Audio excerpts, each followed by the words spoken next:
Okay, good morning to all. இன்னைக்கு என்ன பார்க்க போறோம்னா யூனிட் 8. ஓகேங்களா? ஸோ யூனிட் 8 அப்படின்றது பார்த்தீங்கன்னா 2022ல நமக்கு கொண்டு வரப்பட்ட ஒரு டாபிக். ஸோ இது என்ன அப்படின்றது பார்த்தீங்கன்னா தமிழ்நாடு கவர்மெண்ட்டை பத்தி நம்ம தெரிஞ்சுக்கணுன்ற ஒரு கான்செப்டுக்காக கொண்டு வரப்பட்ட டாபிக் இது. ஸோ இது என்னன்னா தமிழ்நாடு கலாச்சாரம் மற்றும் பண்பாடை பத்தி சொல்லக்கூடியது. ஓகேங்களா? ஸோ இதுல வந்து தமிழ்நாடு கலாச்சாரம் மற்றும் பண்பாடை பத்தி நம்ம ஒன் பை ஒன்னா பார்ப்போம். இது நத்திங் பட் இது எதுவும் கிடையாது. ஓகேங்களா? ஸோ தமிழ்நாடு கலாச்சாரம் பண்பாடு, தமிழ்நாடோட இருக்கக்கூடிய கலாச்சாரங்கள், தமிழ்நாட்டில் என்னென்னலாம் பாரம்பரிய பண்பாடுகள் பின்பற்றப்படுது, இதை பத்தி எல்லாம் பார்க்கக்கூடிய ஒரு டாபிக் தான் யூனிட் 8. ஓகேங்களா? ஸோ இதுல மேஜரா என்ன பார்ப்போம்னா தமிழ் இலக்கியம். ஓகேங்களா? நம்ம தமிழ்ல பார்க்கக்கூடிய பார்ட் பி தமிழ் இலக்கியம். அந்த தமிழ் இலக்கியம் தான் இதுல மேஜரா நம்ம பார்க்க போறோம். அதுக்கப்புறம் பாத்தீங்கன்னா நமக்கு தமிழ்நாட்டுடைய ஐஎன்எம். ஓகேங்களா? இது ரெண்டுத்தையும் பார்த்துட்டா நமக்கு யூனிட் 8 அப்படின்ற ஒரு டாபிக் ஓவர். ஓகேங்களா? ஸோ இந்த யூனிட் 8 டாபிக்ல வந்துட்டு பாத்தீங்கன்னா தமிழ் இலக்கியம், தமிழ்நாடுடைய ஐஎன்எம், இதை தாண்டி இதுல என்ன இருக்குன்னு பாத்தீங்கன்னா திருக்குறள். ஓகேங்களா? ஸோ திருக்குறள் பாத்தீங்கன்னா நம்ம பார்ட் பில 25 அதிகாரம் இருக்கும். ஆனா அந்த 25 அதிகாரத்தையும் தாண்டி இதுல நம்ம படிக்கணும். ஓகேங்களா? ஸோ இதுல என்னென்னலாம் இருக்குன்னா திருக்குறளுடைய அதிகாரங்கள் கொடுக்கல. திருக்குறள் உங்க வாழ்க்கையில என்னென்னலாம் பண்ணும், திருக்குறள் உங்க வாழ்க்கையோட விழுமியங்கள் என்ன, ஒரு அரசுக்கு திருக்குறள் என்னென்னலாம் இம்பார்ட்டன்ட் தருது அப்படின்னு சொல்லிட்டு திருக்குறளுடைய பேசிக் டாபிக் தான் கொடுத்துருக்காங்க. ஓகேங்களா? ஸோ அதனால இதுல திருக்குறள்கள் ரொம்ப இம்பார்ட்டன்ட். ஸோ திருக்குறள் வந்துட்டு பாத்தீங்கன்னா இதுல டாபிக் வைஸ் எல்லாம் கிடையாது. ஓகேங்களா? ஸோ அதிகாரம் வைஸ் கிடையாது, இதுல டாபிக் தான் இருக்குது. அந்த டாபிக் ஃபுல்லாவே நம்ம பார்க்க போறோம். ஓகேங்களா? ஸோ இதுதான் நமக்கு யூனிட் 8. ஸோ இதுல ஒன் பை ஒன்னா நம்ம பார்க்கலாம். தமிழ்நாட்டோட இலக்கியம் பிளஸ் தமிழ்நாட்டுடைய பண்பாடு, தமிழ்நாட்டோட ஐஎன்எம் பார்க்கலாம். ஓகே, ஸோ லெசன்குள்ளார போலாம் வாங்க. Okay, good morning to all. Okay, so இன்னைக்கு என்ன பார்க்க போறோம்னா யூனிட் 8. ஓகேங்களா? இந்த யூனிட் 8ன்றது ஒரு ஸ்பெஷல். ஏன்னு பார்த்தீங்கன்னா உங்களுக்கு 2022ல டிஎன்பிஎஸ்சி கவர்மெண்டால ஆட் பண்ணப்பட்ட ஒரு சிலபஸ். 2022க்கு முன்னாடி வரைக்கும் இந்த யூனிட் 8 அப்படின்னு ஒண்ணே கிடையாது. ஓகேங்களா? யூனிட் 8, யூனிட் 9 இது ரெண்டுத்தையும் பார்த்தீங்கன்னா 2022ல தான் ஆட் பண்ணாங்க. ஓகேங்களா? ஸோ தமிழ்நாடு கலாச்சாரம் மற்றும் பண்பாடு, தமிழ் கல்ச்சர் அண்ட் ஹெரிட்டேஜ். ஓகேங்களா? ஸோ இங்கிலீஷ்ல சொன்னா Tamil Nadu culture and heritage. So இதுல இருந்து நீங்க என்ன பார்க்க போறீங்க? இலக்கியம். ஓகேங்களா? ஸோ இலக்கியம்ன்றது ரொம்ப இம்பார்ட்டன்ட். அந்த இலக்கியத்துல இருக்கக்கூடிய அனைத்துமே நீங்க இங்க பார்க்கணும். நீங்க இங்கிலீஷ் மீடியமோ ஸ்டூடெண்டா இருந்தா கூட இதுல வந்துட்டு பாத்தீங்கன்னா தமிழ் இலக்கியத்தை படிச்சா மட்டும்தான் கிட்டத்தட்ட ஒரு 7 கொஸ்டின் கிட்ட வரும்.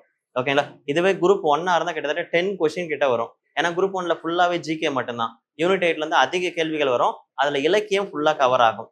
அதே மாதிரி பாத்தீங்கன்னா தமிழ்நாட்டுடைய ஐஎன்எம் ரொம்ப இம்பார்ட்டன்ட். தமிழ்நாடு ஐஎன்எம் ஒட்டுமொத்த ஐஎன்எம்மும் பார்க்க கூடாது. அந்த ஒட்டுமொத்த ஐஎன்எம்மும் ஹிஸ்டரி சார் நடத்துவாங்க. ஓகேங்களா? இதுல நீங்க பார்க்க போறது அந்த ஒட்டுமொத்த ஐஎன்எத்தோட ஸ்டோரி நான் சொல்லிடுவேன். அது தமிழ்நாட்டுல எப்படி பிரதிபலிச்சதுன்னு நான் சொல்லுவேன். அதை மட்டும் தான் நோட்ஸ் கொடுப்பேன். ஓகேங்களா? ஸோ ஒட்டுமொத்த ஐஎன்எம்மும் சொல்லாம நான் இதை மட்டும் சொன்னா உங்களுக்கு புரியாது. ஸோ அதையும் நான் ஜஸ்ட் ஸ்டோரியா சொல்லிடுவேன். அந்த ஸ்டோரியை வச்சுக்கிட்டு இங்க தமிழ்நாட்டில் நடந்தது நான் கிளாஸ்ல நோட்ஸா கொடுத்துருவேன். ஓகேங்களா? ஸோ அந்த ஸ்டோரியை நீங்க காதுல கேட்டுக்கணும். உங்களுக்கு ஹிஸ்டரி சார் நடத்தும் போது அது யூஸ்ஃபுல்லா இருக்கும். ஓகேங்களா? புரியுதுங்களா? ஸோ ஐஎன்எம் அப்படின்றது என்னது? ஸோ இது வந்து பாத்தீங்கன்னா இந்திய தேசிய இயக்கம், அதாவது இண்டிபெண்டன்ஸ், சுதந்திரத்துக்காக நம்ம என்னென்னலாம் போராடணும், என்னென்னலாம் பண்ணோன்றது சொல்றதுதான் இது வந்துட்டு நமக்கான ஒரு லெசன். இது ஏன் நம்ம படிக்கணும் அப்படின்னு பாத்தீங்கன்னா சுதந்திரத்தை நம்ம போராட்டணும். ஐ மீன் பாராட்டக்குரிய ஒரு விஷயம்னா அது சுதந்திரம். ஓகேங்களா? ஸோ ஏன்னா நிறைய பேர் தன்னுடைய இன்னுயிரை நீத்து இதை வந்துட்டு செலிப்ரேட் பண்ணியிருக்காங்க. ஸோ இதை தான் நம்ம இப்போ கொஞ்ச நாளுக்கு முன்னாடி பார்த்தீங்கன்னா ஆகஸ்ட் 15 என்ன கொண்டாடுறோம்? இண்டிபெண்டன்ஸ் டேவா கொண்டாடுறோம். ஓகேங்களா? ஸோ நல்லா பாருங்க, ஆகஸ்ட் 15 நம்ம என்னன்னு கொண்டாடுறோம்? Independence day. இதுக்கு காரணமே பார்த்தீங்கன்னா நமக்கு சுதந்திரத்துக்காக எல்லாரும் போராடி இருக்காங்க. இது வந்துட்டு பாத்தீங்கன்னா இந்திய லெவல்ல தான் போராடி இருக்காங்களான்னு கேட்டீங்கன்னா தமிழ்நாடு லெவல்லயே நிறைய பேர் போராடி இருக்காங்க. அதை பத்தி பார்க்கக்கூடியதான் நமக்கு யூனிட் 8. இதை வைக்கலன்னா தமிழ்நாட்டுல என்னென்னலாம் நடந்திருக்குன்றதே நம்ம தெரிஞ்சுக்க மாட்டோம். ஸோ அதனால தெரிஞ்சுக்கணுன்ற ஒரு ரீசனுக்காக வைக்கப்பட்டதான் நமக்கு இந்திய தேசிய இயக்கம். ஸோ அதுல தமிழ்நாட்டோடைய தேசிய இயக்கத்தை மட்டும் நம்ம பார்த்தோம்னா போதும். ஓகேங்களா? சரி, ஓகே. இதை பார்க்கறதுக்கு முன்னாடி நம்ம ஏன் அடிமையா இருந்தோம்? நம்ம ஏன் அடிமையா இருந்தோம்? ஓகே, ஸோ அடிமையா இருந்ததால் தான் நம்ம வந்துட்டு பார்த்தீங்கன்னா இண்டிபெண்டன்ஸ் போராடணும். இன்கேஸ் அடிமையாவே இல்லைன்னா நம்ம என்ன பண்ணலாம்? நம்மகிட்ட எதுவுமே இல்லாம இருந்திருக்கலாம். ஓகேங்களா? ஸோ அடிமையா ஆனதற்கான காரணம்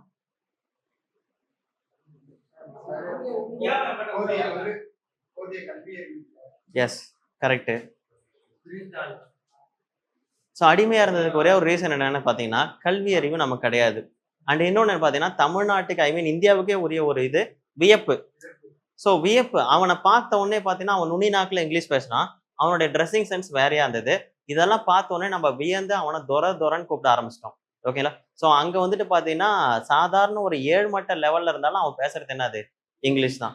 ஸோ அதெல்லாம் பார்த்து நம்ம என்ன பண்ணிட்டோம், அவனுக்கு நம்ம அடிமையாவே ஆயிட்டோம். அவன் பெரிய ஆள் அப்படின்ற ஒரு பிம்பத்த நம்ம கிரியேட் பண்ணிட்டோம். இப்பவும் நம்ம பார்க்குற எல்லாத்தையும் பெரிய ஆள் அப்படின்னு நினைச்சிட்டு இருக்கோம். ஓகேங்களா. ஸோ யாரும் யாருக்கும் பெரியவங்க கிடையாது, சின்னவங்க கிடையாது. யாரும் யாருக்கும் சமமும் கிடையாது. ஒவ்வொருத்தவங்களுக்கும் யூனிக் இருக்கு. ஸோ இத வந்து நம்ம இப்பதான் கல்வி அறிவால தெரிஞ்சுக்கிட்டோம். இது நமக்கு அப்ப தெரியல. ஸோ என்ன பண்ணிட்டோம்னா, யாரையோ ஒருத்தவங்கள பெரியவங்களாவோ, கடவுளாவோ பார்த்து, பார்த்து, பார்த்து அவங்களுக்கு அடிமையா ஆயிட்டோம். ஸோ இப்ப அடிமையானதுக்கு அப்புறம் தான் ஆஃப்டர் தட் நமக்கு என்ன வந்ததுன்னா, கல்வி வந்தது. ஓகேங்களா. ஸோ இந்த கல்விய வச்சு நம்ம என்ன பண்ணோம்னா, இது அடிமைத்தனம். இத நம்ம ஒழிக்கணும் அப்படின்னு சொல்லிட்டு போராடினோம். ஸோ இவ்வளோ நாள் இல்லாத கல்வி ஏன் அப்ப மட்டும் வந்தது அப்படின்னு பார்த்தீங்கன்னா, ஸோ இதுக்கு ஒரு கதை இருக்குது. ஓகேங்களா. ஸோ ஒண்ணும் கிடையாது. அது அவ்வளோ பெரிய கதைலாம் இல்ல.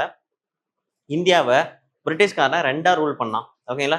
டிவைட் அண்ட் பாலிசின்னு சொல்லுவாங்க. அதாவது பிரித்தாளும் கொள்கை.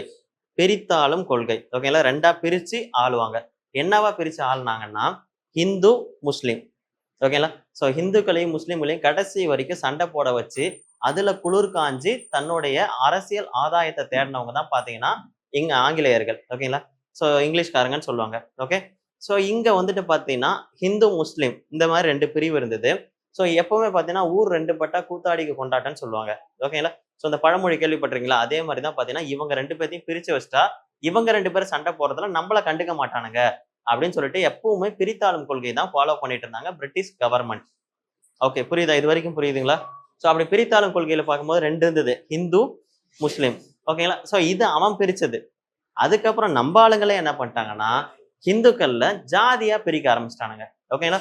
ஸோ அப்படி என்ன பிரிச்சாங்கன்னா, பிராமின்ஸ், நான் பிராமின்ஸ். ஓகேங்களா. இது எந்த மாகாணத்திலயும் அதிக எதிர்வினையை காட்டல. நம்ம தமிழ்நாடு மாகாணத்துல பிராமணர்களுக்கும் நான் பிராமணர்களுக்கும் எதிர்வினை அதிகமா இருந்தது. ஓகேங்களா. ஸோ இங்க தான் வந்து போராட்ட களம் ஸ்டார்ட் ஆச்சு தமிழ்நாட்டுல. தமிழ்நாட்டுல வந்து பிராமின்ஸ், நான் பிராமின்ஸ்ன்னு போராடுறதுக்கு ஒரு குரூப். ஒரு குரூப் என்னன்னா இங்கிலீஷ்ல இருந்து, அதாவது பிரிட்டிஷ்காரன்ட்ட இருந்து விடுதலை வாங்கணும்னு சொல்லிட்டு போராடுறது ஒரு குரூப். ஓகேங்களா. ஸோ எனக்கு வந்துட்டு பார்த்தீங்கன்னா, பிரிட்டிஷ்காரன்ட்ட இருந்து விடுதலை தேவையில்ல. என்னோட மேல் சாதிக்காரன்ட்ட இருந்து விடுதலை வேணும்னு போராடுறது ஒரு குரூப். அதான் நான் பிராமின்ஸ். ஓகேங்களா. பிராமணர்கிட்ட இருந்து நான் விடுதலை வாங்கினாலே எனக்கு போதும் அப்படின்ட்டு ஒருத்தவங்க. எனக்கு வந்து ஒட்டுமொத்தமா நான் பிரிட்டிஷ்காரன்ட்ட இருந்து விடுதலை வாங்கி நான் சுதந்திரமா இருக்குன்னு சொல்லிட்டு போராட்டம் ஒருத்தவங்க. அவங்க தான் காங்கிரஸ்.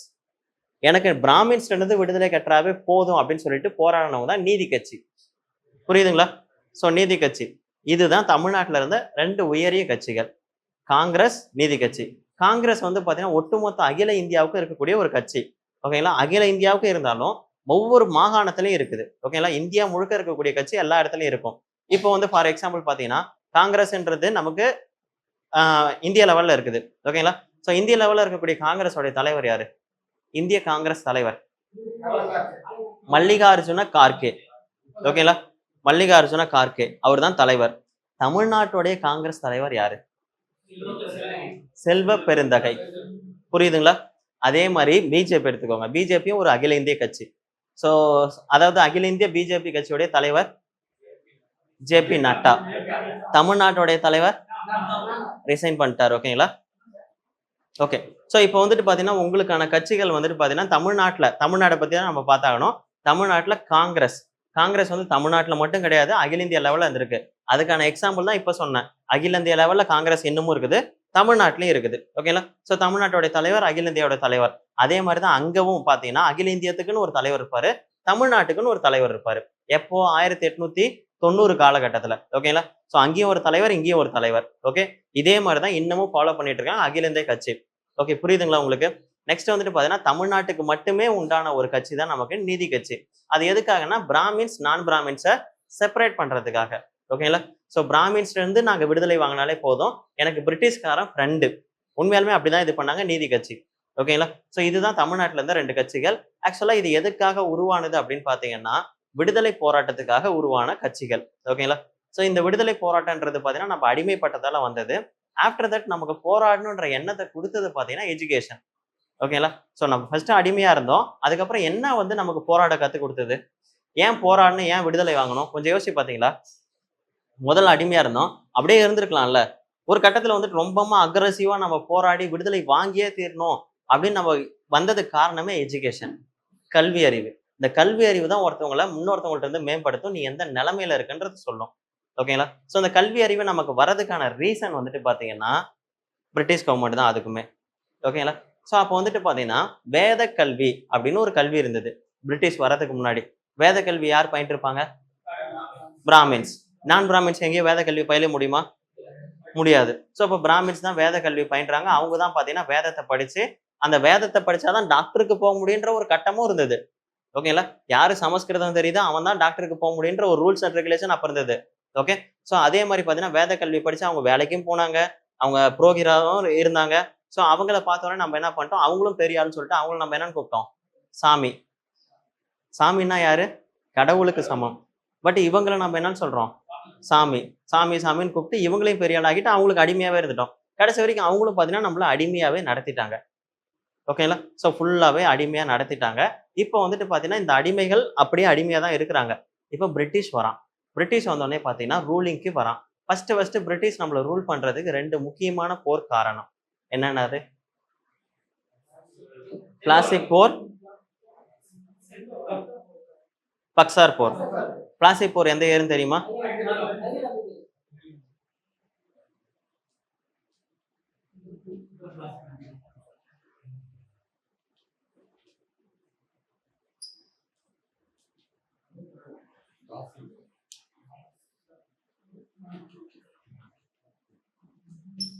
இந்த 2 போரும் தான் பார்த்தீங்கன்னா, பிரிட்டிஷ் நம்மள ரூல் பண்றதுக்கு காரணம். ஆக்சுவலா பிரிட்டிஷ் ஈஸ்ட் இந்தியன் கம்பெனி அப்படின்றத நான் ஃபர்ஸ்ட் சொல்லிடுறேன். ஐ மீன் லண்டன்ல ஓகேங்களா, பிரிட்டிஷ்ல ஒரு இளவரசர் இருக்காரு. ஓகேங்களா, அங்க அரசியோட ரூல் தான். ஆனா அங்க வந்து பார்லிமெண்ட் எல்லாமே இருக்கும் பிரிட்டிஷ்ல. அங்க வந்துட்டு பார்த்தீங்கன்னா, ஒரு கம்பெனி ஓகேங்களா, ஒரு 10 பேர் சேர்ந்த கம்பெனி. ஸோ 10 பேர் சேர்ந்து ஒரு கம்பெனி நேமை கிரியேட் பண்றாங்க. British East Indian company. ஓகேங்களா, ஸோ கிழக்கிந்திய வணிக குழு அப்படின்னு ஒன்று ஸ்டார்ட் பண்றாங்க. ஓகேங்களா, இது என்னன்னு பார்த்தீங்கன்னா ஷேர் மார்க்கெட் மாதிரி தான். 10 பேர் சேர்ந்து ஸ்டார்ட் பண்ணி ஒவ்வொரு கண்ட்ரிலையும் போயிட்டு ட்ரேட் பண்ணலாம் அப்படின்னு சொல்லிட்டு பிளான் பண்றாங்க. ஓகே, இவங்களுக்கும் அரசுக்கும் சம்மந்தமே கிடையாது. நல்லா புரிஞ்சுக்கோங்க. கவர்மெண்ட் வேற லண்டன்ல. ஓகேங்களா, லண்டன் சொல்லலாம், பிரிட்டிஷ்னு சொல்லலாம், யூகேன்னு சொல்லலாம், யுனைடெட் கிங்டம். ஏன் அவனை யுனைடெட் கிங்டம் சொல்றான் தெரியுங்களா? யூகேன்னு எனக்கே யோசிச்சு பாத்தீங்களா? ஒட்டுமொத்த உலகத்தையும் ஆண்டவன் அவன் தான், யுனைடெட் கிங்டம். ஓகேங்களா, ஸோ அதனாலதான் அவனை யூகே அப்படின்னு சொல்றாங்க. இது எல்லாமே ஒரே இதுதான். யூகே, லண்டன், பிரிட்டிஷ் எல்லாமே பாத்தீங்கன்னா ஒன்னே தான். ஓகேங்களா, ஸோ அங்க வந்துட்டு பாத்தீங்கன்னா அவரு தான் வந்துட்டு அங்க மன்னராட்சி தான். ஓகேங்களா, ஸோ அதாவது இளவரசி தான் ரூல் பண்ணுவாங்க. இப்ப கூட குயின் விக்டோரியா 2 அவங்க இறந்திருக்காங்க பாத்தீங்களா, கடைசியா வந்து இறந்தாங்க. ஸோ அங்க வந்துட்டு இளவரசியோட ரூல் தான் இருக்கும். ஆனா அங்க வந்துட்டு கவர்மெண்ட்டும் இருக்குது, பிரதமரும் இருப்பாங்க. ஏன்னா பிரதமர் தான் நமக்கு விடுதலை கொடுத்தது. எந்த பிரதமர் தெரியுங்களா? Clement Attlee. ஓகேங்களா, ஸோ அவர் தான் விடுதலை கொடுத்தாங்க. அதை நான் 1947 நடத்தும் போது உங்களுக்கு தெரியும். ஸோ இப்போ என்ன பண்றாங்கன்னா, இவங்க ஒரு குழு ஃபார்ம் பண்ணி பிரிட்டிஷ் ஈஸ்ட் இந்தியன் கம்பெனி, ஓகேங்களா, பிரிட்டிஷ் கிழக்கிந்திய வணிக குழு அப்படின்னு சொல்லி ஸ்டார்ட் பண்ணியிருக்காங்க. ஸோ இவங்க என்ன பண்றாங்கன்னா, இந்தியாவுக்கு நாங்க ட்ரேட் பண்ண போறோம், எங்களுக்கு பர்மிஷன் கொடுங்க அப்படின்னு சொல்லிட்டு போயிட்டு மன்னர்கிட்ட கேட்கறாங்க. மன்னர் என்ன பண்றாருன்னா, ஓகே, சம் ஒப்பந்தம், நீ போயிட்டு ட்ரேட் பண்ணா உனக்கு வர லாபத்துல இத்தனை பெர்சன்டேஜ் எனக்கு நம்ம கவர்மெண்ட்டுக்கு நீ கொடுக்கணும், அப்படின்னா நீ போய் பண்ணலாம் அப்படின்னு சொல்றாங்க. ஓகேன்னு சொல்லிட்டு அவங்க வராங்க. ஓகேங்களா, ஸோ இந்தியாவுக்கு வராங்க. இந்தியாவில் வந்துட்டு பார்த்தீங்கன்னா ஃபர்ஸ்ட் அவங்க ரீச் பண்ண பிளேஸ் வந்துட்டு கோழிக்கோடு, அதாவது கேரளாவில் இருக்க கொச்சின் அந்த சைடு தான் வராங்க. அதுக்கப்புறம் சூரத்ல போறாங்க. அதுக்கப்புறம் மதராசப்பட்டினம், அதாவது மசூலிப்பட்டினம் இங்க வராங்க. இங்க எல்லாமே ட்ரேட் பண்றாங்க. ஓகேங்களா, ஸோ ட்ரேட் பண்ணி இவங்க வந்துட்டு கொஞ்சம் கொஞ்சமா வந்துட்டு பிரிட்டிஷோடைய நன்னம்பிக்கையை பெறாங்க. ஸோ நம்ம ஆளுங்க போயிட்டு அவ்வளோ இது பண்ணியிருக்காங்களே அப்படின்னு சொல்லிட்டு இங்க வந்த உடனே நான் தான் ஏற்கனவே சொன்னேன்ல, அவங்களுடைய இங்கிலீஷ், அவங்களுடைய ட்ரெஸ்ஸிங் சென்ஸ் இதெல்லாம் பார்த்தோன்னே நம்ம அடிமையா இது பண்ணிட்டோம். அவன் வந்து அங்க சொன்ன ஒரே விஷயம் தான், இவங்க எவ்வளோ அடிச்சாலும் தாங்குவாங்க. ஓகேங்களா, எவ்வளோ வேலை வேணாலும் செய்யறாங்க, இவங்க நமக்கு அடிமையாவே இருப்பாங்க அப்படின்னு சொன்ன உடனே ஃபுல்லா அடிமை பண்றதுக்கு என்ன வழியோ அதை பாருங்க அப்படின்றாங்க. அப்பதான் பாத்தீங்கன்னா ஆசையை காட்டுறாங்க. அதாவது ஒரு மன்னருக்கு இன்னொரு மன்னருக்கு இடையில ஆசையை தூண்டி விட்டு, இல்ல வாரிசு உரிமை போர் நடக்கும் பாத்துறீங்களா? ஒரு மன்னருக்கு பையன் இல்லைன்னா அவனுடைய சித்தப்பா பையன் போட்டிக்கு வருவான், இல்ல சித்தப்பா போட்டிக்கு வருவாங்க. உனக்குதான் வாரிசு இல்லைல்ல, என் பையனுக்கு கூட அப்படின்னு சொல்லிட்டு சண்டை நடக்கும். இப்படி சண்டை நடக்கும்போது எந்த பர்சன் வீக், யாரு வந்துட்டு எந்த தரப்பு வீக்கா இருக்கோ அந்த தரப்புக்கு போய் ஆதரவா நிக்கிறது. உனக்கு நான் ஜெயிச்சு கொடுக்குறேன், எங்க இதுல இருந்து பாத்தீங்கன்னா துப்பாக்கி இருக்குது, பீரிங் இருக்குது, எல்லாத்தையும் நான் எடுத்துட்டு வரேன். எடுத்துட்டு வந்து அவன்கிட்ட இருந்து தோக்கடிச்சு உனக்கு நான் ஜெயிச்சு கொடுக்குறேன், எனக்கு நீ என்ன தருவ அப்படின்னு கேட்பாங்க. உனக்கு வந்துட்டு அப்பெல்லாம் பாத்தீங்கன்னா என்ன தருவாங்க? 10,000 20,000 காசு தருவாங்களா என்ன? 5 ஊரு 10 ஊரு. ஓகேங்களா, சோ ஊரை வந்து தானமா தருவாங்க. அப்படி வந்துட்டு பாத்தீங்கன்னா இந்த 2 போர்லயும் ஒரு தரப்புக்கு இவங்க ஆதரவு தெரிவிக்கிறாங்க. இந்த 2 போரும் இவங்களோடது கிடையாது, இங்க நடந்த மன்னர்களுடைய போர். ஓகேங்களா? ஒரு தரப்புக்கு ஆதரவு தெரிவிச்சு இந்த 2 போர்லயும் அவங்க ஜெயிக்கிறாங்க. ஜெயிச்சு ஓரளவுக்கு பல ஏரியாவா வாங்கியிருக்காங்க. பாத்துக்கோங்க இந்த சாந்தோமும் எவ்வளவு பெருசுன்னு பாத்துக்கோங்க. அவங்க வந்து மொத இங்கதான் சாந்தோம்ல தான் இது பண்ணாங்க. ஓகேங்களா? சோ எவ்வளவு பெரிய ஏரியா வந்துட்டு அவங்க வாங்கியிருக்காங்கன்னு பாத்துக்கோங்க. ஒவ்வொரு ஏரியாவையும் இப்படி இது பண்ணி வாங்கியிருக்காங்க. இந்த 2 டைம் போர்ல ஜெயிச்சதுக்கு அப்புறம் அவங்க வாங்கின ஏரியாவே பெருசு. அந்த ஏரியாவை ரூல் பண்ற பொறுப்பு அவங்களுக்கு வந்துருச்சு. ஓகேங்களா? இந்த 2 ஏரியாவை கம்பேர் பண்றதுக்கும் அவங்களுக்கு தான் பொறுப்பு இருக்குது. ஸோ இப்போ வந்து அவங்க ரூலிங்க்குன்னு வந்துட்டாங்க. ஓகேங்களா? ஆட்சிக்குன்னு வந்துட்டாங்க. ஸோ இனிமேட்டுக்கு பார்த்தீங்கன்னா ரூல்ஸ் அண்ட் ரெகுலேஷன் போடணும். கரெக்ட்டுங்களா? சட்ட திட்டங்கள். ஏன்னா அவன் வந்துட்டு பார்த்தீங்கன்னா சட்ட திட்டத்தின்படி தான் அங்க வளர்ந்திருக்கான். பிரிட்டிஷ்ல சட்ட திட்டங்கள் கம்பல்சரி இருக்குது. இங்க வந்தோடனே இங்க தான் சட்ட திட்டம் கிடையாது. இங்க மன்னராட்சி தானே. மன்னருக்கு அன்னைக்கு கோவமா இருந்து உனக்கு மரண தண்டனை கொடுத்தா மரண தண்டனை. ஓகேங்களா? மன்னருக்கு அன்னைக்கு கோவமா இல்லாம உன வந்து விடுதலை பண்ணிட்டான்னா விடுதலை. பண்ண தப்பு ஒண்ணுதான். ஆனா அவருடைய மனநிலை பொறுத்து இங்க வந்து எழுதப்பட்ட சட்ட திட்டங்கள்லாம் எதுவும் கிடையாது. ஆனா அவன் என்ன பண்றான்னா அவன் வாழ்ந்த காலகட்டத்துல எழுதப்பட்ட சட்ட திட்டங்கள் இருந்திருக்கு. ஓகேங்களா? இந்த சட்ட திட்டத்தெல்லாம் இங்க ஃபாலோ பண்ணணும்னு சொல்லிட்டு அவன் நமக்காக சட்டங்களை போட ஆரம்பிச்சான். பிரிட்டிஷ்காரன் நமக்கு சட்டத்தை போட ஆரம்பிச்சான். நல்லா புரியுதுங்களா? இப்படிதாண்டா வாழணும், இப்படிதாண்டா சட்டம் இருக்குது, இதை வச்சாதாண்டா எல்லாரும் ஒழுங்கா இருப்பாங்க அப்படின்னு சொல்லி சட்ட திட்டத்தை போட்டது யாரு? பிரிட்டிஷ்காரன். ஏன்னா அவன் படிச்சவன். இங்க யாரும் அப்படி கிடையாது. இப்ப புரியுதுங்களா? அந்த சட்டத்திட்டத்தை ஃபாலோ பண்ணி தான் நம்ம இந்திய அரசியலமைப்புன்ற ஒரு கான்செப்டே இப்போ உருவாயிருக்கு. ஓகேவா? ஸோ அப்படி பிரிட்டிஷ் கவர்மெண்ட் போடப்பட்ட சட்டங்கள் எல்லாமே ரொம்ப ரொம்ப ரொம்ப இம்பார்ட்டன்ட். அது யாருக்காவது தெரியுமா? எனிவன்? சரி, ஓகே, ஒன்றும் பிரச்சனை இல்லை. அந்த சட்டங்கள் எல்லாமே நான் எழுதுறேன். ஓகேங்களா?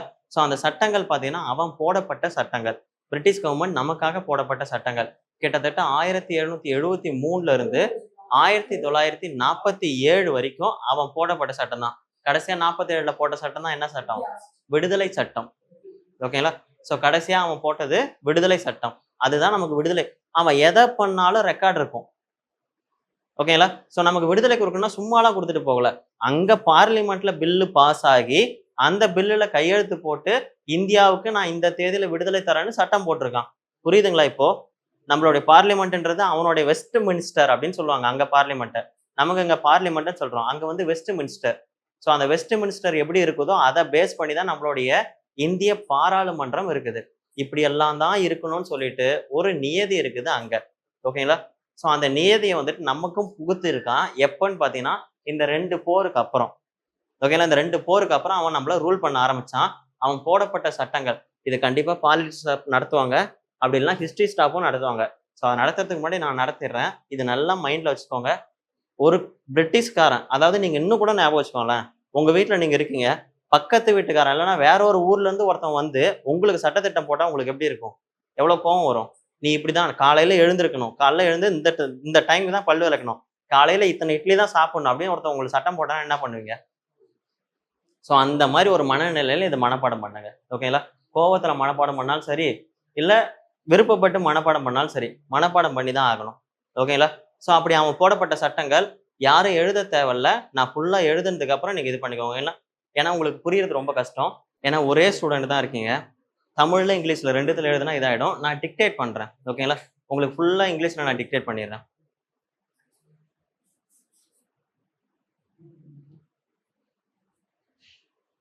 முதல்ல பிரிட்டிஷ் கவர்மெண்ட் நம்ம இந்தியாவுக்கு போடப்பட்ட சட்டம். ஆக்சுவலா 1764 பக்சார் போருக்கு அப்புறம் அவன் நல்லா ஃபேமஸ் ஆயிட்டான். ஓகேங்களா? ஸோ ஃபேமஸ் ஆனதுக்கு அப்புறம் முதல்ல போடப்பட்ட சட்டம் 1773. என்ன சட்டம்னு பாத்தீங்கன்னா ஒழுங்குமுறை சட்டம்.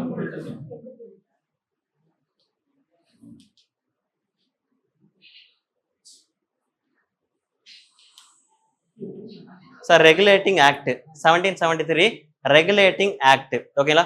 ஒழுங்குமுறை சட்டம் இப்படிதான் இருக்கணும் அப்படின்னு சொல்லிட்டு அவங்க போடப்பட்ட சட்டம் ஒழுங்குமுறை சட்டம், ரெகுலேட்டிங் ஆக்ட். ஓகே, புரிஞ்சுதுங்களா? ஓகே. ஸோ இப்போ என்ன பண்றாங்கன்னா இந்த சட்டம் அவன் போட்டிருக்கான் ஒரு சட்டத்தை. ஸோ அவன் வந்து எவ்வளோ இதை வந்துட்டு பார்த்துருப்பான். ஏன்னா அவன் வந்ததே பார்த்தீங்கன்னா ட்ரேட் பண்ண. ஆனா இங்க வந்த உடனே பார்த்தீங்கன்னா ரூலிங்கே அவனுக்கு ஒரு ஆப்பர்ச்சுனிட்டி கிடைச்சிருக்கு. அதுவும் பார்த்தீங்கன்னா சட்டத்திட்டங்கள் போட்டு. ஸோ இந்த சட்டத்திட்டங்கள் போட்டதுக்கு அப்புறம் கிட்டத்தட்ட ஒரு 11 வருஷம் கழிச்சு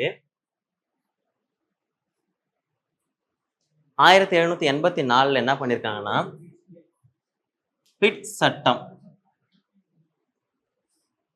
ஸோ யார் இந்த பிட் அப்படின்னு பார்த்தீங்கன்னா இங்கிலாந்தோடைய பிரதமர், அப்ப இருந்த பிரதமர். ஓகேங்களா? ஸோ அப்போ அந்த பிரதமர் என்ன பண்றாருன்னா ஓகே. நீங்க ரெகுலேட்டிங் ஆக்ட்ன்னு இந்தியாவுக்குன்னு ஒரு சட்டம் போட்டீங்க.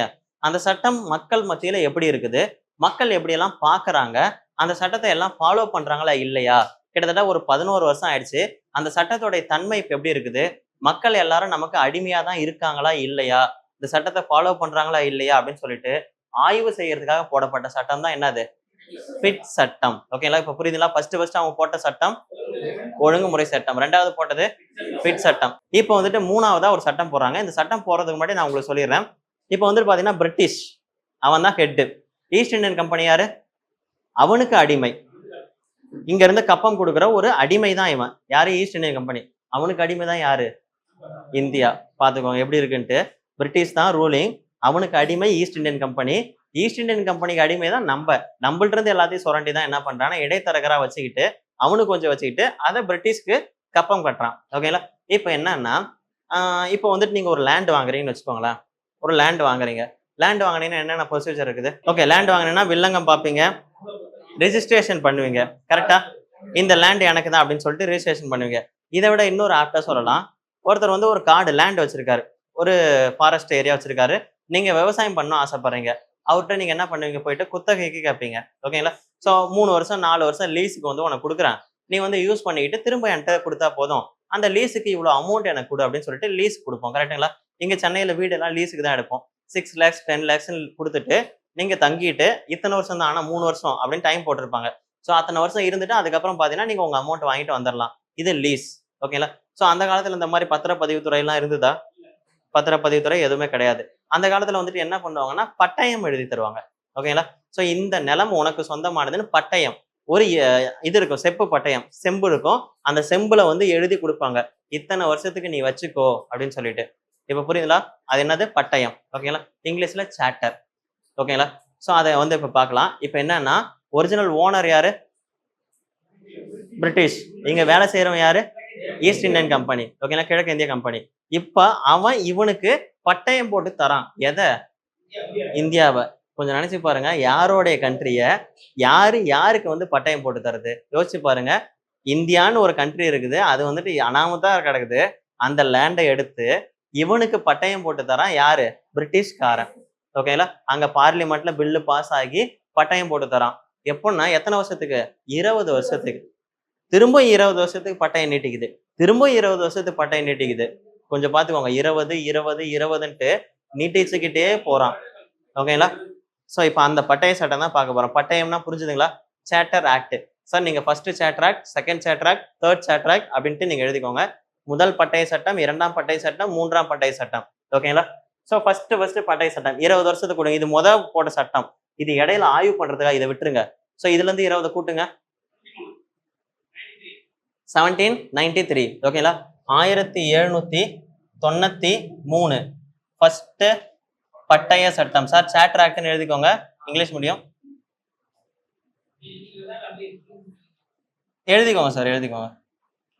ஃபர்ஸ்ட் பட்டய சட்டம். ஓகேங்களா? ஸோ இல்லை நீங்க கொஞ்சம் புரிஞ்சுக்க முடியாது அப்படின்றது அதான் இது பண்ணேன். சரி, ஓகே. ஃபர்ஸ்ட் பட்டய சட்டம். செகண்ட் பட்டய சட்டம் எப்போ வந்திருக்கும்? 1813. செகண்ட் பட்டய சட்டம். அடுத்து 3ஆம் பட்டய சட்டம் எப்போ வந்திருக்கும்?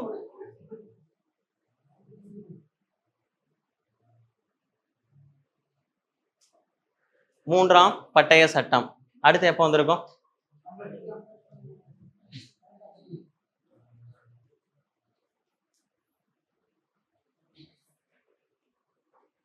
4ஆம் பட்டய சட்டம். ஓகே, புரியுதுங்களா? ஸோ இப்போ இது வரைக்கும் பார்த்தீங்கன்னா பட்டய சட்டங்கள் பார்த்துருக்கீங்க. ஓகேவா? ஓகே சார், இது வரைக்கும் புரிஞ்சுதா உங்களுக்கு? ஸோ பிரிட்டிஷ் வந்துட்டு பார்த்தீங்கன்னா சாதாரணமாக நம்மளை ரூல் பண்ண மாட்டாங்க, பட்டயம் போட்டு தான் நம்மளை ரூல் பண்ணுவாங்க. ஐ மீன் சட்டத்தை போட்டு. ஓகேங்களா? ஏன்னா அவன் வந்து பார்த்தீங்கன்னா அப்பையிலேருந்தே சட்டம் அப்படின்ற ஒரு கான்செப்ட்ல தான் அவன் வளர்ந்துருக்கான். எதை ஒன்று பண்ணாலும் சட்டங்கள் அப்படின்றது ரொம்ப இம்பார்ட்டன்ட். சரி, ஓகே. இது வரைக்கும் எல்லாத்துக்கும் புரிஞ்சுதா? ஓகே. ஸோ இது வந்து பார்த்தீங்கன்னா பட்டயங்கள், ஐ மீன் சட்டங்கள் போட்டு தான் நம்மள ரூல் பண்ணியிருக்காங்க. ஏன்னு பார்த்தீங்கன்னா அவங்க சட்டங்கள் படி தான் வாழ்ந்திருக்காங்க, சட்டத்தின் படி தான் அவங்க இது பண்ணுவாங்க. ஓகேங்களா? ஸோ இது வரைக்கும் அவங்க போட்ட சட்டங்கள். இது வரைக்கும் யாருக்கா புரிஞ்சுது? மன்னராட்சி ஒரு சில சைடில் தான் மேம் இருந்திருக்கு. இவங்க ரூல் பண்ண ஏரியாவுக்கு மட்டும்தான் அந்த சட்டங்கள். இவங்களுக்கு ஒரு சில ஏரியா ரூல் பண்ணிப்பாங்க. பார்த்தீங்கன்னா பிளாசி போர், பக்சார் போர், இதன் காரணமாக பார்த்தீங்கன்னா சில ஏரியா வாங்கியிருப்பாங்க. ஓகேங்களா? தானமா அந்த ஏரியா ஃபுல்லா யார் ரூலிங் கண்ட்ரோல்னா பிரிட்டிஷ். அவன் ரூல் பண்ற ஏரியாவுக்கு தான் இந்த மாதிரி சட்டங்கள். ஓகேங்களா? கிட்டத்தட்ட அவன் 1813 சம்திங்லயே ஒட்டுமொத்த இந்தியாவையும் வாங்கிட்டான். ஓகேங்களா? ஸோ இந்தியா ஃபுல்லா ரூல் பண்ண ஆரம்பிச்சிட்டான். ஸோ இந்த டைம்ல அப்ப இந்தியாவுக்கு ஃபுல்லா போடப்பட்ட சட்டங்கள் தான். ஸ்டார்டிங்ல மட்டும் தான் பாத்தீங்கன்னா அவனோட ஏரியாவுக்கு மட்டும் போட்டிருந்தாங்க. அவனோட மெயின் ஏரியா பாத்தீங்கன்னா கல்கத்தா. முத அவன் ரூலிங் பண்ணதே கல்கத்தா தான். ஸோ கல்கத்தாவுக்கு போடப்பட்ட சட்டங்கள் தான் இந்த 3 to 4. அதுக்கப்புறம் பாத்தீங்கன்னா அவன் ரூலிங் அதிகமா வாங்கிட்டான். பிரிட்டிஷ் ஈஸ்ட் இந்தியன் கம்பெனிக்கு ஏன் பிரிட்டிஷ் இவ்வளவு சலுகை தராங்க? 20 வருஷம் ஏன் நீட்டிக்கிறாங்கன்னா, இவங்களால ரெவன்யூ அதிகமா பிரிட்டிஷ்க்கு கிடைக்குது. இவங்க நம்மள நல்லா சுரண்டி ஒரு பங்கு எடுத்துக்கிட்டு மீதி பங்கு என்ன பண்றாங்க? பிரிட்டிஷுக்கு கொடுத்து இவங்க பேர நன்மதிப்பு வாங்கிடுறாங்க. ஸோ இவங்களை வந்து வெளியில எடுத்தா நமக்கு ரெவன்யூ வராது அப்படின்றதுக்காக இவங்களை எப்பவுமே கூடவே வச்சிருக்காங்க. எக்ஸ்டெண்ட் பண்ணிட்டு நீ என்ன வேணாலும் பண்ணிக்க, எனக்கு தேவை காசு அப்படின்னு தான். ஓகேங்களா? ஸோ இது எல்லாமே பாத்தீங்கன்னா சட்டங்கள். ஓகேவா? ஸோ புரிஞ்சுதுங்களா? ஓகே. இதெல்லாம் பாத்தீங்கன்னா பிரிட்டிஷ் ஈஸ்ட் இந்தியன் கம்பெனிக்கு பிரிட்டிஷ் போட்ட சட்டம். இதுதான் பாத்தீங்கன்னா நமக்கு போடப்பட்ட சட்டம் இந்தியாவுக்கு. ஓகேங்களா? இந்திய மக்களை இப்படிதான் இது பண்ணணும் அப்படின்னு சொல்லிட்டு. ஸோ இதுக்கப்புறம் பாத்தீங்கன்னா ஒவ்வொரு சட்டங்களா நமக்கு வர ஆரம்பிச்சது. ஸோ அடுத்தடுத்து பார்க்கலாமா? ஓகே. 53 வரைக்கும் பாத்தீங்கன்னா பிரிட்டிஷ் ஈஸ்ட் இந்தியன் கம்பெனி பாத்தீங்கன்னா நல்ல ரூலிங்ல இருந்தாங்க. ஸோ இந்த காலகட்டத்துல ஈஸ்ட் இந்தியன் கம்பெனிக்கு பிரிட்டிஷ் மேல, அதாவது பிரிட்டிஷ் இருக்காங்கல்ல, மன்னர் இருக்காருல்ல, ஸோ அந்த மன்னருக்கு ஈஸ்ட் இந்தியன் கம்பெனி மேல ஒரு பயம். என்னன்னு பாத்தீங்கன்னா, இவங்க இங்க இருந்து கொள்ளையடிச்ச பணத்துல லண்டன்ல லேண்ட் வாங்கியிருக்காங்க. அந்த லேண்ட பாத்தீங்கன்னா ஒரு மன்னரை விட அதிகமா இருக்கு. ஓகேங்களா? நல்லா பாத்துக்கோங்க. இங்க வந்து வேலை செய்யற இவங்க நம்மள கொள்ளையடிச்சு பிரிட்டிஷ்க்கு கொஞ்சமா கப்பம் கட்டிட்டு மீதி இருக்கிறத வச்சு இவங்க லேண்ட் வாங்கியிருக்காங்க. அது வந்து அங்க நல்ல பணக்காரங்களா ஆயிட்டாங்க. ஆரம்பத்துல ஒண்ணுமே இல்லாத கம்பெனியா இருந்தது ஈஸ்ட் இந்தியன் கம்பெனி. ஸோ ஒரு 10 பேரால ஸ்டார்ட் பண்ணப்பட்டது. இப்போ வந்து இங்க வேலை செய்யறதுக்குன்னே 1,00,000 பேர் இருக்காங்க. ஓகேங்களா? ஸோ லட்சக்கணக்கான பேர் இருக்காங்க. அண்ட் அதுக்கப்புறம் பாத்தீங்கன்னா அவங்க இங்க இருந்து சொத்து மதிப்பா அங்க குவிச்சிருக்காங்க. இதை பார்த்த உடனே அங்க இருந்த மன்னருக்கே வந்துட்டு இதா இருக்கு, இவன் நம்ம இடத்தையே பிடிச்சாலும் பிடிச்சிருவான், இவனை எப்படியாவது வெளியே துரத்தணும்னு பார்த்துட்டு இருந்தாங்க. ரீசன் ஒன்றும் கிடைக்கல. ஏன்னா இவன் நமக்கு நிறைய கொடுத்துட்டு இருக்கான். ஏதாவது வேலிட் ரீசன் இருந்தால் தான் இவனை வெளியே துரத்த முடியும். ஓகேங்களா? ஸோ வேலிட் ரீசன் தேடிட்டு இருக்காங்க. அப்போ வந்துட்டு நமக்கா ஒரு ரீசன் சிக்கிருச்சு. ஓகேங்களா? அது ஒரு பெரிய ரீசன்லாம் கிடையாது. ஆனா அது ஒரு பெரிய ரீசனா கிரியேட் பண்ணிட்டு ஈஸ்ட் இந்தியன் கம்பெனியை க்ளோஸ் பண்ணிட்டாங்க. ஓகேங்களா? ஸோ அது ரொம்ப இம்பார்ட்டன்ட். எப்பன்னு பார்த்தீங்கன்னா 1858. ஓகே. ஸோ இது வரைக்கும் புரிஞ்சுதுங்களா சார்? இதுக்கப்புறம் வர்றது வேற ஒரு அத்தியாயம். ஓகேங்களா? ஸோ அதனால தான் இது வரைக்கும் நான் எக்ஸ்பிளைன் பண்ணிட்டு நான் திரும்ப போறேன். இப்போ வந்து எந்த அத்தியாயம்னு பார்த்தீங்கன்னா 1858. என்ன நடக்கும் இப்போ? எஸ். இது என்ன, ஏன் அந்த விக்டோரியா மகாராணி பேரறிக்கை வந்தது? பெரும் புரட்சி. ஆக்சுவலா ஸோ இந்த 1858 பார்த்தீங்கன்னா நமக்கு பெரும் புரட்சி. ஆக்சுவலா என்னன்னு பார்த்தீங்கன்னா இந்த டைம்ல வாரிசு உரிமை போர் அப்படின்னு சொல்லிட்டு ஒன்று நடக்கும். அதாவது பாத்தீங்கன்னா உங்களுடைய டல்ஹவுசி கொண்டு வந்தது வாரிசு இழப்பு கொள்கை. ஓகேங்களா? ஸோ அது வந்துட்டு பாத்தீங்கன்னா இப்போ மன்னர் இருக்காருன்னு வச்சுக்கோங்களேன். மன்னருக்கு ஆண் வாரிசு இல்லைன்னா ஆக்சுவலா எப்படி சட்டம் போட்டிருக்கான்னு பாருங்க. ஒரு லேண்ட் அபகரிக்கிறதுக்கு இந்த ஒரு சட்டம் டல்ஹவுசி போட்டது ரொம்ப இம்பார்ட்டன்ட். ஒரு மன்னருக்கு ஆண் வாரிசு இல்லைன்னா அந்த மன்னரை வந்து பாத்தீங்கன்னா கடைசி வரைக்கும் பென்ஷன். ஓகேங்களா? ஸோ உன்னோட நாட்டை நான் எடுத்துக்கிட்டு உனக்கு என்ன தருவேன்? பென்ஷன். புரியுதுங்களா? ஏன்னா காரணம் உனக்கு ஆண் குழந்தை கிடையாது, நீ தத்தெடுக்கவும் கூடாது. எப்படி போட்டிருக்காங்க பாருங்க. சும்மா ஒரு ஏரியா வச்சுக்கோங்களேன். இப்ப சென்னையில வந்துட்டு ஆண் வாரிசு இல்லை. சென்னைன்ற ஒரு கண்ட்ரி இருக்கு. அந்த கண்ட்ரியில ரூல் பண்ணக்கூடிய மன்னருக்கு ஆண் வாரிசு இல்லை. உடனே பிரிட்டிஷ் என்ன பண்ணும்? சென்னை எடுத்துக்கிட்டு அந்த மன்னருக்கு என்ன பண்ணுவாங்கன்னா கடைசி வரைக்கும் உட்காருங்க, ஓய்வூதியம் பாருங்க அப்படின்னு சொல்லியிருப்பாங்க. சொல்லுங்க சார். இல்ல சார், நிறைய பாத்தீங்கன்னா ஆண் வாரிசு இல்லாம நிறைய நாடு இணைச்சாங்க. அப்படி இணைச்ச நாடுகள் தான் இங்க போராட்டம் பண்ணுது. அதை நான் சொல்ல போறேன். ஓகேங்களா? ஸோ அதுல ரொம்ப இம்பார்ட்டன்ட் ஜான்சி ராணி, தெரியுங்களா? ஸோ லட்சுமி பாய், அவங்களுக்கு பாத்தீங்கன்னா ஆண் வாரிசு கிடையாது. ஓகேங்களா? ஸோ ஒரே ஒரு பெண் குழந்தை தான் இருக்கும். ஸோ ஆண் குழந்தை பிறந்து இறந்துரும். ஓகேங்களா? ஸோ அப்படி இருக்கிற பட்சத்துல அவங்களுடைய நாட்டை வந்து வலுக்கட்டாயமா புடுங்கிடுவாங்க பிரிட்டிஷ் கவர்மெண்ட். இங்க மட்டும் கிடையாது. இது நானா சாஹிப் தாந்தியா தோப். ஓகேங்களா? ஸோ நானா சாஹிப்புக்கு வந்துட்டு பாத்தீங்கன்னா ஆண் குழந்தை இருக்காது. ஸோ அது வந்துட்டு பாத்தீங்கன்னா அவங்களுடைய கண்ட்ரியும் பாத்தீங்கன்னா எடுத்துப்பாங்க. இப்படி ஒவ்வொன்றா எடுத்துப்பாங்க. ஒரு காலகட்டத்தில் எடுத்துட்டாங்க. டல்ஹவுசி வந்துட்டு இந்த மாதிரி நிறைய பிளேஸ் எடுத்திருக்காரு. எடுத்ததுக்கு அப்புறம் பாத்தீங்கன்னா இவர் ரூலிங் பண்ணிட்டு இருக்காரு. இந்த டைம்ல 1858 ஒரு புரட்சி நடக்குது. சார் இது எல்லாமே உங்களுக்கு ஹிஸ்டரி சார் நடத்திடுவாரு. நான் ஸ்டோரி மட்டும் தான் சொல்றேன். ஸ்டோரி எல்லாம் கேளுங்க. ஸோ இந்த என்ன புரட்சி நடக்குது அப்படின்னு பாத்தீங்கன்னா இந்த புரட்சி வந்து அதுக்கான புரட்சி கிடையாது. ஸோ ஒண்ணும் கிடையாது. ஒரு துப்பாக்கி. ஓகேங்களா? துப்பாக்கியில வந்துட்டு பாத்தீங்கன்னா புல்லட்டை நீங்க ஃபில் பண்ணுவீங்க. அப்படி ஃபில் பண்ணும் போது பாத்தீங்கன்னா அந்த புல்லட் அப்போ வந்து கேட்ரிட்ஜ் அப்படின்னு ஒண்ணு இருக்கும். பல்லால கடிச்சு இழுத்துட்டு உள்ள வைக்கணும். ஓகேங்களா? அப்ப அந்த மாதிரி புல்லட் தான் இருந்தது. பல்லால கடிச்சு இழுத்து உள்ள வைக்கணும். இப்படி பல்லால கடிச்சு இழுக்கும்போது பாத்தீங்கன்னா, எதிரி நாடு நம்மள்ட்ட போராடிட்டு இருக்கும்போது இங்க பல்லால கடிச்சு இழுக்கும்போது ஸ்டக் ஆகக்கூடாதுல்ல. ஓகேங்களா? இழுத்த உடனே வரணும். ஓகேங்களா? சோ அதுக்காக என்ன பண்ணா, ஒரு உயவு பொருள் கிரீஸ், புரியுதுங்களா? உயவு பொருள்னா கிரீஸ் தெரியுங்களா? கிரீஸ் தடவி அந்த கார்ட்ரிட்ஜ் இருக்கும். சோ புடிச்சு இழுத்த உடனே டக்குன்னு வந்துடும். டக்குன்னு வச்சு சுடுவாங்க. அப்படி இருந்த கார்ட்ரிட்ஜ்ல என்ன பண்ணிருக்காங்கன்னா, ஒரு வதந்தி. ஓகேங்களா? சோ என்ன வதந்தி அப்படின்னு பாத்தீங்கன்னா, ஒண்ணும் கிடையாது. பசுவோடைய கொழுப்பு, பன்றியோடைய கொழுப்பு, இந்த 2 கொழுப்பையும் மிக்ஸ் பண்ணி தான் நாங்க அந்த கிரீஸ தயாரிச்சோம் அப்படின்னு சொல்லிட்டு பிரிட்டிஷ் ஈஸ்ட் இந்தியன் கம்பெனி மேல ஒரு அலிகேஷன் வைக்கிறாங்க. அங்க இருக்கக்கூடிய சிப்பாய்கள் எல்லாருமே. ஓகேங்களா? சோ பன்றியோட கொழுப்பு, அதுக்கப்புறம் பாத்தீங்கன்னா மாட்டோடைய கொழுப்பு, ஓகேங்களா? பசுவோடைய கொழுப்பு. இத தான் நாங்க வைக்கிறோம் அப்படின்னு சொல்லியிருக்காங்க. அப்ப இங்க இருந்த மதங்கள் 2 தான். ஹிந்து, முஸ்லிம். கிறிஸ்டின், அதாவது பிரிட்டிஷ் ஈஸ்ட் இந்தியன் கம்பெனி வந்ததுக்கு அப்புறம் தான் என்ன வந்தது? கிறிஸ்டியானிட்டின்னு ஒண்ணு வந்தது. அதுக்கு முன்னாடி பாத்தீங்கன்னா நம்ம டெல்லி சுல்தான் முகலாயர் ரூல் பண்ணப்ப முஸ்லீம் இருந்தாங்க. அதுக்கப்புறம் ஹிந்து எப்பவுமே இருக்கக்கூடிய கூட்டம். இவங்க 2 பேர் தான் அவங்கள்ட்ட சிப்பாயா இருந்தாங்க. ஓகேங்களா? நான் சொன்ன 2 விலங்கையும் நினைச்சு பாருங்க. பசு யாருக்கு தெய்வம்? ஹிந்துக்களுக்கு. ஓகேங்களா? பன்றியை வெறுக்கிறவங்க யாரு? முஸ்லீம். இவங்க தானே படையில் இருக்காங்க. அந்த காட்ரேஜ் யாரோ இழுப்பாங்களா? உங்களுக்கு பிடிக்காத ஒரு உணவை எடுத்து வந்து பக்கத்துல வச்சா நீங்க என்ன பண்ணுவீங்க? சாப்பிட மாட்டீங்க. சோ இப்படிதான் வந்துட்டு ஒரு மங்கள் பாண்டே அப்படின்னு ஒரு ஹிந்து பிராமினர். ஓகேங்களா? பிராமினர் போய் பட்டாளத்துல இருந்திருக்காருன்னு கேட்டீங்கன்னா இருந்திருக்காரு. ஓகேங்களா? மங்கள் பாண்டே அப்படின்ற ஒரு பிராமினர் என்ன பண்ணிருக்காருன்னா, அந்த கேட்ரேஜை என் வாயால எடுக்க மாட்டேன் அப்படின்னு சொல்லியிருக்காரு. சோ ரொம்ப வந்துட்டு டென்ஷன் ஆயிருக்காங்க அங்க இருக்க மேலதிகாரிகள். அப்படி என்ன நீ எடுக்கணும்? அப்பெல்லாம் ரொம்ப அடிமைத்தனம் தான். நீ ஒண்ணு பண்ணக்கூடாதுன்னா அதை பண்ணியே ஆகணும். ஓகேங்களா? சோ அப்படி என்ன நீ ஒன்னும் பெரிய ஆளு, நீ என்ன எடுக்க மாட்டேன்ற, நீ இப்ப எடுத்தே ஆகணும் அப்படின்றாங்க. இப்ப எடுத்து நான் என்ன பண்ண போறேன், யாரை சுட போறேன் அப்படின்னு கேட்டிருக்காங்க. ஏன் என்னைய சுட அப்படின்னு சொல்லியிருக்காரு அவரு. ஓகேங்களா? உடனே எடுத்தாரு, உள்ள வச்சாரு, சுட்டுட்டாரு. ஓகேங்களா? தன்னுடைய மேலதிகாரியை சுட்டு கொண்டுட்டாரு கோவத்துல. சோ இவருக்கு என்ன பண்றாங்கன்னா, விசாரணை நடந்து விசாரணையில இவருக்கு தூக்கு தண்டனை கொடுத்துடுறாங்க மங்கள் பாண்டேவுக்கு. இவர் பண்ணது தப்புன்ட்டு. தூக்குல போட்டதுக்கு அப்புறம் தான் அங்க இருக்க சிப்பாய்களுக்கு புரிஞ்சுது, நம்ம எல்லாம் ஆடுகள், என்னைக்கா இருந்தாலும் வெட்டப்படுவோம். புரியுதுங்களா? நம்ம எல்லாம் சிப்பாயின்னு நினைச்சிருக்கோம். நம்ம கையில துப்பாக்கி இருக்குது. நம்ம மத்தவனை மிரட்டி இருக்கோம். ஆனா நம்மளே தூக்குல போறான்னா, நாம இப்ப மங்கள் பாண்டே வந்த நிலைமை தான் நாளைக்கு நமக்கும் வரும் அப்படின்னு சொல்லிட்டு அந்த சிப்பாய்கள் எல்லாமே போராட்டத்துல இறங்குனாங்க. இப்ப சிப்பாய்கள் ஒரு இடத்துல போராட்டத்துல இறங்குனாங்களா, இறங்கின உடனே பாத்தீங்கன்னா ஏற்கனவே அந்த நாடெல்லாம் புடிச்சிருக்காங்க பாத்தீங்கன்னா, அவங்க எல்லாத்துக்கும் கோவம் வந்திருக்குது. இதாண்டா சமயம் அப்படின்னு சொல்லிட்டு சிப்பாய்களோட கை கோத்துட்டு அந்த நாடு இழந்த மன்னர்கள் எல்லாரும் போராட்டம் பண்றாங்க. புரியுதுங்களா இப்போ? சோ நாடை ஏற்கனவே இழந்துட்டாங்க. அவங்க கம்முன்னு தான் இருக்காங்க. சிப்பாய்கள் போராட்டத்துல இறங்கினாங்க. காரணம், பன்றி கொழுப்பு தடவிய, பசு கொழுப்பு தடவிய அந்த கேட்ரேஜை யூஸ் பண்ண மறுத்து மங்கள் பாண்டே தன்னுடைய மேல் அதிகாரியை சுட்டு கொண்டு அவரு வந்து தூக்குல போட்டதால இந்த பெரும் புரட்சி நடக்குது. ஓகேவா? ஸ்டோரி புரியுதா? சோ பெரும் புரட்சி நடக்குது. இப்ப எல்லாரும் வெளியில வந்து போராடுறாங்க. இவங்களுக்கு ஆதரவா மன்னர்களும் இறங்கிட்டாங்க.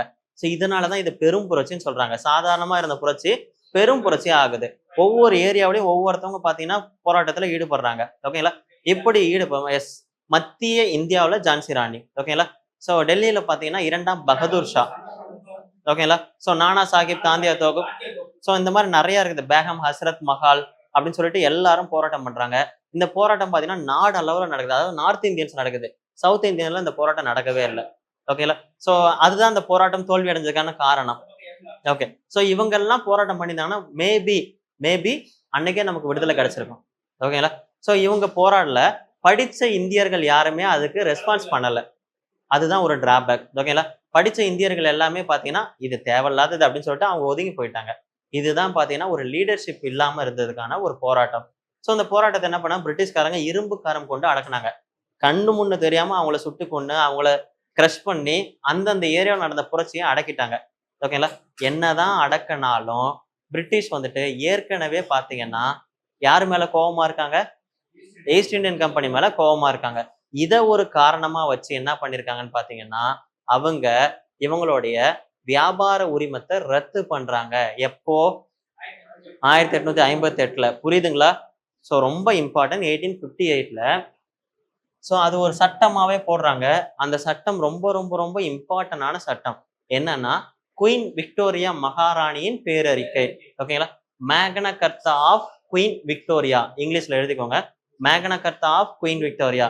தமிழ்ல விக்டோரியா மகாராணியின் பிரகடனம்.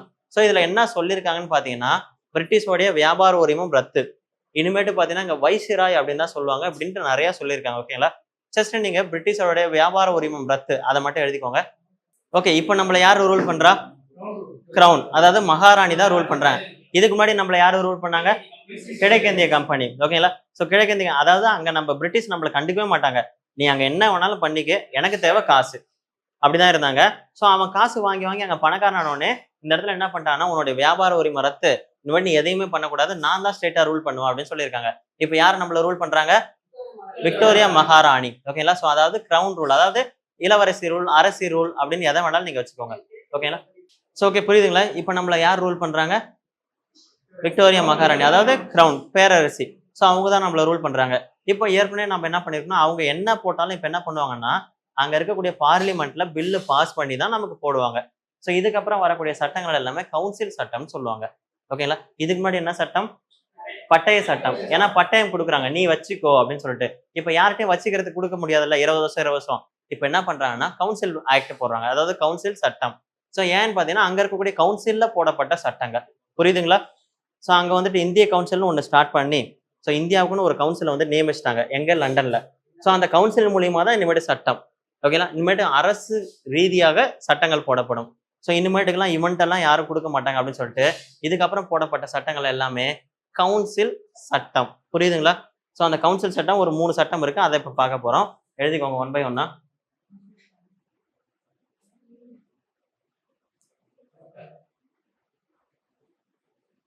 சார் நீங்க கவுன்சில் ஆக்ட் அப்படின்னு எழுதிக்கோங்க. ஸோ முதல்ல கவுன்சில் சட்டம். ஓகேங்களா? ஃபர்ஸ்ட், அதுக்கப்புறம் சேம் கவுன்சில் சட்டம், அதுக்கப்புறம் நம்ம எல்லாத்துக்கும் தெரிஞ்ச 1909. என்னது 1909? Minto Marley. பட் அது என்னன்னு பார்த்தீங்கன்னா ஒரிஜினலா கவுன்சில் ஆக்ட். ஓகேங்களா? இதை ஒரு டைம் கேட்டிருக்காங்க, எல்லாரும் குழம்பிருக்காங்க. ஓகேங்களா? நல்லா நோட் பண்ணிக்கோங்க. கவுன்சில் ஆக்ட் தான் இப்போ நம்ம பார்த்துட்டு இருக்கோம். இந்த 1909 உங்களுக்கு என்னன்னா கவுன்சில் ஆக்ட் தான். ஓகேங்களா? ஸோ அதை போட்டது தான் மின்டோ மார்லி அப்படின்ற வைசிராய் கவர்னர். ஓகேங்களா? ஸோ அதாவது அவர் போட்டதால இது வந்துட்டு அவருடைய நேம் வந்திருக்கு, ஆனா அவருடைய நேம் கிடையாது, இது கவுன்சில் ஆக்ட். எழுதிக்கோங்க, சேம் கவுன்சில் ஆக்ட் தான், அல்லது அதனோட இன்னொரு பெயர் தான் மின்டோ மார்லி.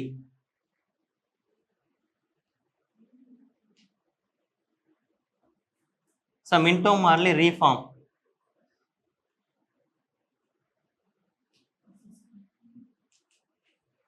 மின்டோ மார்லி சீர்திருத்தம். ஓகேங்களா? ஸோ அதுக்கப்புறம் பார்த்தீங்கன்னா 1919 என்ன சட்டம்?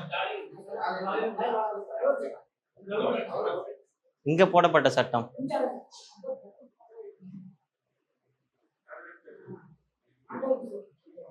Montagu Chelmsford reform.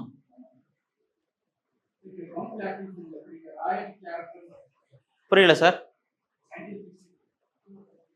19 எஸ்.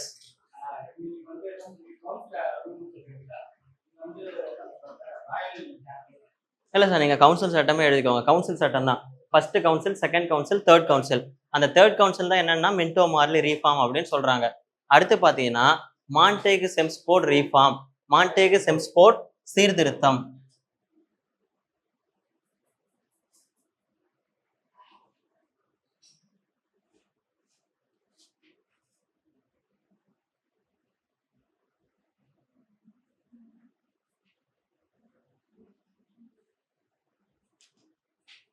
இந்த மான்டேகு செம்ஸ்போர்ட் சீர்திருத்தம் இதுவும் பாத்தீங்கன்னா பேர் வச்சு வருது. அப்ப இதுக்கு வேற ஏதோ ஒரு பேர் இருக்கும். புரியுதுங்களா?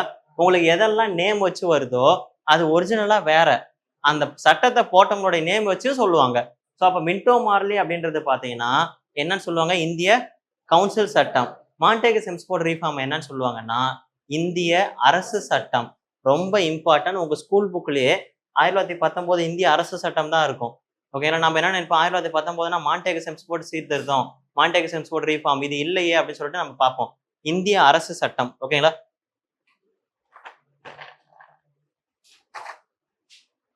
Sir government of Indian act, இந்திய அரசு சட்டம்.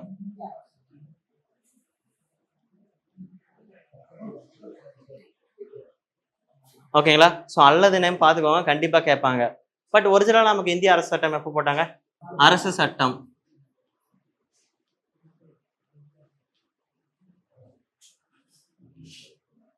ஸோ கடைசியா அவங்க போட்டது 1947 இந்திய விடுதலை சட்டம்.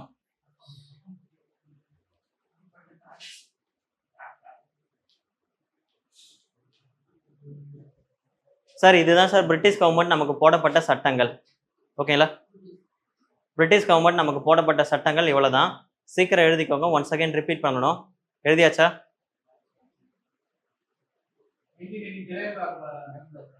புரியல சார்.